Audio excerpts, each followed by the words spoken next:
L'entourage de M. Trump est au centre d'une enquête menée par le procureur spécial Robert Mueller sur une possible collusion avec la Russie en vue d'influencer l'élection de novembre 2016 au profit du candidat républicain.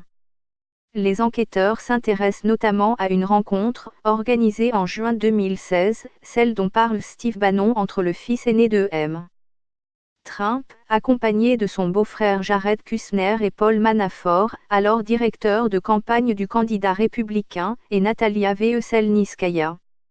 Mais selon le clan Trump, cette rencontre n'a duré que quelques minutes et l'avocate prétendument liée au Kremlin n'a donné aucune information de valeur pour incriminer la candidate démocrate. Lire aussi, si vous n'avez pas bien suivi l'affaire Trump-Russie.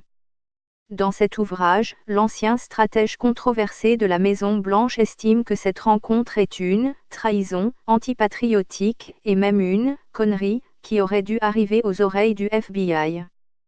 Les 3 personnes les plus importantes de la campagne ont pensé que c'était une bonne idée de rencontrer un gouvernement étranger dans la Trump Tower, dans la salle de conférence du 25e étage, sans avocat.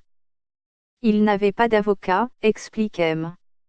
Bannon à Michael Wolff, auteur du livre Le Feu et la Fureur, dans la Maison-Blanche de Trump, cité par le quotidien anglais The Guardian. L'affaire russe commence en 2015, lorsque le renseignement américain fait état d'une première intrusion russe dans le réseau numérique du Parti démocrate.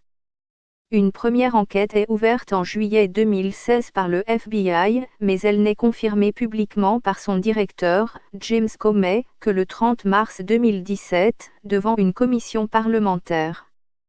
Donald Trump, élu le 8 novembre 2016 et investi le 20 janvier 2017, rencontrera par 2 fois James Comey, exigeant de lui sa loyauté et lui suggérant d'abandonner les pistes concernant Michael Flynn, son conseiller à la sécurité nationale. Le 9 mai, Donald Trump démet James Comey de ses fonctions de directeur du FBI, provoquant de nombreuses craintes sur un possible abandon de l'enquête. 8 jours plus tard, le 17 mai, le ministre adjoint de la Justice, Rod Rosenstein, nomme officiellement Robert Mueller procureur spécial chargé de l'enquête. La nomination de l'ancien directeur du FBI, dont le CV, l'expérience et la capacité de résister aux pressions sont largement reconnues, est saluée à la fois par les démocrates et par les républicains. Après plusieurs mois de travail, l'enquête aboutit, lundi 30 octobre, à 3 premières inculpations, dont celle de Paul Manafort.